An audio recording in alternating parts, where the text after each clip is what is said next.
साथ सीबीआई है, तेरा साथ पूरा भारतवर्ष का पावर है, और मेरा साथ मामाटी मानुष है, माँ मेरा पार्टी है, मेरा साथ पार्टी है, मेरा साथ पश्चिम बांग्ला का पब्लिक है। आप गाइए अच्छे से। চিফ হুইপের কাজ হচ্ছে পার্লামেন্টের ভেতরে পার্টি যে ডিসিশন নেবে সেটাকে ইমপ্লিমেন্ট করা। চিফ হুইপের আর কোনো কাজ নেই।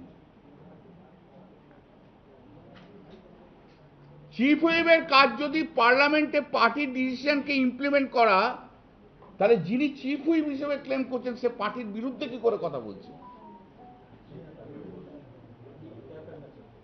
প্লিজ, তাহলে এনারা কিচ্ছু জানেন না, জানতে হবে। এবং যখন উনি চিফ হুইপ ছিলেন এবং শতাব্দী রায় যখন মানে ডেপুটি স্পিকার যখন হাউস চলেছে, ডেপুটি লিডার হাউস চলেছে, সেই সময় হাউসে এমন কিছু পরিস্থিতি হয়েছে যে ডিসিশন নিতে হবে। আমি বসে আমি যে বলি যে তোমাদের ডিসিশন কি, আমাদের কাছে কোনো ইনস্ট্রাকশন নেই, অভিষেক তো কিছু বলেনি। এবং কাকলি ঘোষরা বারবার বাইরে গিয়ে দৌড়তো অভিষেক কি বলবে তাই জন্য ইমপ্লিমেন্ট করতে। আরে সময় চলে যাচ্ছে ভাই, একটা সেকেন্ডের দাম সেই সময়তে প্রোটেস্ট করার জন্য ভীষণ দামি। তখন আমি এবং মহুয়া নিজেরা ডিসাইড করে কিন্তু আমরা কাজ করেছি, এরা কিন্তু তখন চুপ করে বসেছিল। কাকলি ঘোষকে চিফ হুইপ হিসেবে প্রতিবাদ করার জন্য কখনো ওয়েলে দেখা যায়নি।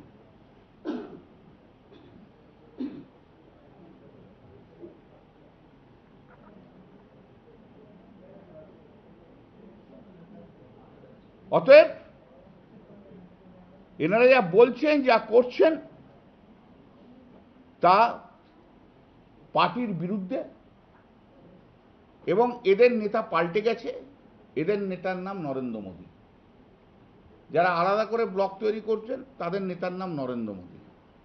ভূপেন্দ্র যাদবের বাড়িতে গিয়ে শুভেন্দু অধিকারীর সঙ্গে বসে তারা প্রমাণ করে দিয়েছেন তারা হচ্ছেন বিজেপি, নরেন্দ্র মোদী ওদের নেতা হয়ে গেছে। কিন্তু ডাইরেক্টলি এখনো বলতে পারছে না বিজেপি করি। মানুষ কিন্তু বোকা নয়, মানুষ সব জানে, মানুষ সব বোঝে কে কি করছে। কথা জাগলারি এখানে ওখানে করতে পারে, কিন্তু মানুষ বোঝে কে কি করছে। আমাদের কোনো অসুবিধা নেই, আমাদের কোনো অসুবিধা নেই। 20-21 যা আছে আছে, যে যাবে সে চলে যাবে। দয়া করে তৃণমূলের নাম রেখো না গায়ে। যারা মমতাদিকে এত ক্রিটিসাইজ করে, যারা অভিষেককে ক্রিটিসাইজ করে, যারা পার্টিকে ক্রিটিসাইজ করে, আপনাদের হাত জোর করে বলছি আপনারা তৃণমূল নামটা লিখবেন না প্লিজ। যাও যাও যাও প্লিজ। যদি পলিটিক্যাল মোরালিটি থাকে, যদি সত্যি সত্যি সৎ হন, যদি আপনাদের এটল বিবেক থাকে, বলবেন না তৃণমূলের এমপি, বলবেন না। তারপর পাবলিক বুঝে নেবে। 2024-এ নির্বাচন হয়েছে, ম্যান্ডেট কত বছরের জন্য? 5 বছরের জন্য। বলে 26-এ বিধানসভা নির্বাচন হয়ে গেছে, ম্যান্ডেট অন্যরকম। তাহলে তুমি তখন 5 বছরের জন্য ম্যান্ডেট নিয়ে এসছো কেন? 2024-এ তো আমরা 29টা সিট পেয়েছি, ম্যান্ডেট তো 5 বছরের। এ কি ইন্টারপ্রিটেশন ভাই আমি তো জানি না, ভারতবর্ষে কেউ কখনো করেনি।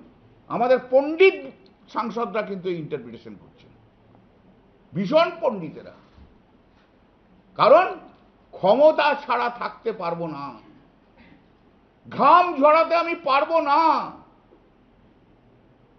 ওয়ার্কারদের সঙ্গে মাঠে ময়দানে আমাকে এখন এই বিরোধী দল হিসেবে লড়তে পারবো না। আমাকে ক্ষমতার পাশে থাকতে হবে। আমার পুলিশ সিকিউরিটি চাই, সেন্ট্রাল ফোর্স চাই, বাড়ির সামনে হাউস গার্ড চাই, আমার যত এনিমি আছে তাদেরকে হ্যারাস করা চাই। এবং কাকলি ঘোষ কালকে জয়েন করেছে, চিঠি দিয়েছে। ওর যে পার্টির মধ্যে পলিটিক্যাল রাইভেল, যার বিরুদ্ধে ওর সবচেয়ে বড় অভিযোগ সব্যসাচী দত্ত, তাকে রাত্রি 1টার সময় পুলিশ অ্যারেস্ট করেছে মিথ্যে অভিযোগে। ওদের কাজ হচ্ছে এখন আমাদেরকে অ্যারেস্ট করানো। সে আইন যা আছে বলবে, ভবিষ্যৎ দেখা হবে। রাস্তায় রাস্তায় পথ দেখায়, মানুষ জানে কে কোন চরিত্রের, মানুষ জানে কোন চরিত্রের। সাময়িক রাজা হয়ে কোনো লাভ নেই। শুধু একটাই কথা বলি, तेरा साथ पैसा है, तेरा साथ गहना है, तेरा साथ बांग्लो है, तेरा साथ नरेंद्र मोदी है, तेरा साथ अमित शाह है, तेरा साथ चीफ मिनिस्टर है, तेरा साथ ईडी है, तेरा साथ सीबीआई है, तेरा साथ पूरा भारतवर्ष का पावर है, और मेरा साथ मामाटी मानुष है। माँ मेरा पार्टी है, मेरा साथ पार्टी है, मेरा साथ वर्कर है, मेरा साथ पश्चिम बांग्ला का पब्लिक है। आप गइए अच्छे से।